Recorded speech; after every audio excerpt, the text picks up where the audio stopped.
Jay, are you sure you want to do this? It's going to be dangerous.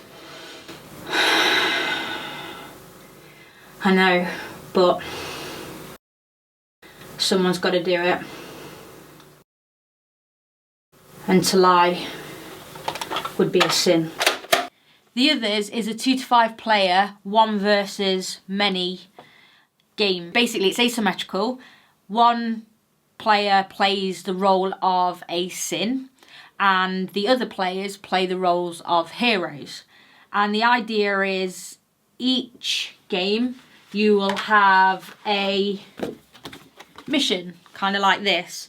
So, and you will work your way through this mission to the main objective. It tells you all the information you need to know on the story that you choose from, and also how you set it up is all on the back. So that's all pretty simple.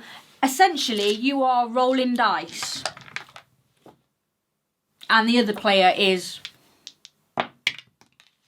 rolling dice, and then you're comparing. The idea for the sim player is that they are trying to kill all the heroes and stop them from reaching the story's goal, which is usually doing something pretty heroic. Now, you can probably tell by my tone that I'm not that thrilled with this game, and you'd be right. So I'm trying to muster up enough enthusiasm to talk about this game, but essentially what I've just said is pretty much it. The only other thing that I haven't really mentioned is the fact that you have something called corruption, because the whole game is about sins. So at the beginning of a hero's turn, they decide whether they want to voluntarily take corruption and gain potential benefits from that, like being able to throw extra dice or get extra shields, or whether they don't want to take the corruption. So what's with the corruption thing? What's the negative side of taking corruption? Well, once you've reached a maximum of 7 corruption, for every additional corruption you take, and I don't mean voluntarily, you are given corruption by the sins player, you then start to lose health. Each player, or each hero should I say, has a maximum health total of 5. Once they have reached those 5 hit points, then that hero dies, and you replace it with another character. Once there are no other characters left in the box and you've gone through them all, you fail. So I don't know exactly where I want to start with this, whether I want to start with the good things or the bad things. So I tell you what, the list of good things is shorter, so we'll start with that. The things I really liked about it are, of course, the trademark artwork and the miniatures, which are always fantastic from Cool Mini and Art. You really, really can't knock them for that.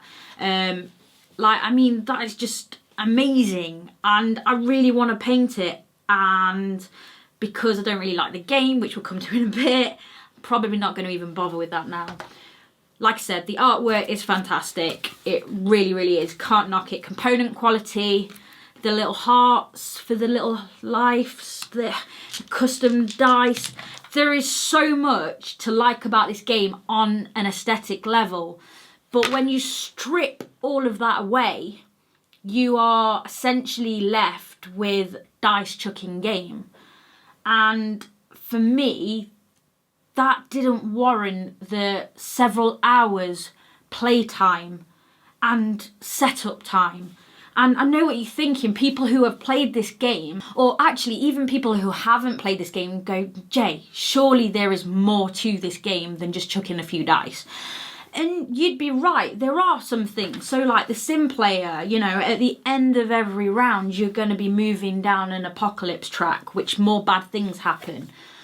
Then you've got this particular story deck, which you draw one card at the beginning of every beginning of the round and something really bad happens, and then you add stuff at the beginning when, you know, like tokens, which is bad, so you get pentagrams, which means if there's a monster in it you get to chuck an extra dice. You get fire, it means they have to do a fire check, or corruption, they have to do a corruption check.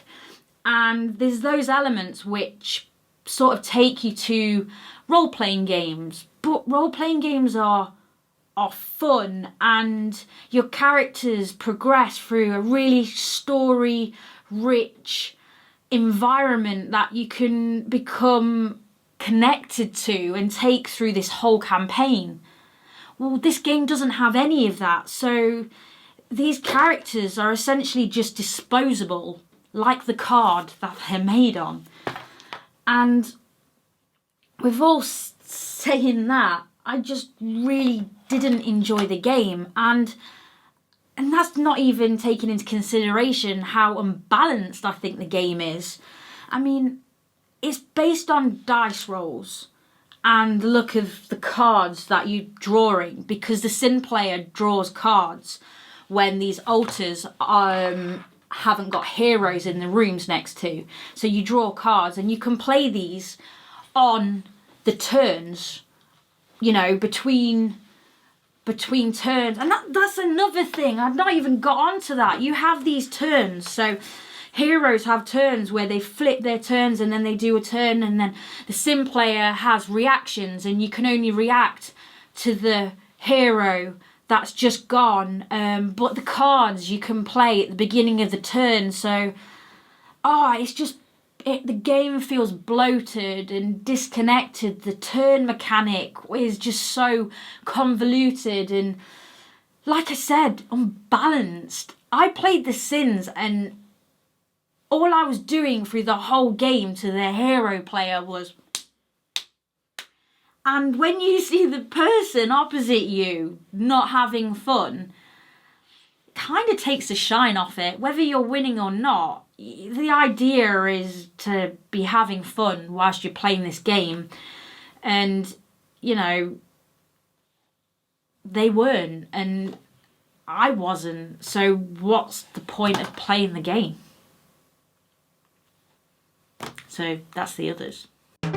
Thanks so much for watching the Dice Tower videos. Find more great videos and reviews, as well as our top-rated audio podcast at Dicetower.com. You can also find other great shows at Dicetowernetwork.com. I'm Eric Summerer, and you've been watching The Dice Tower. The Dice Tower is sponsored by Cool Stuff Inc., where you can find great games for great prices.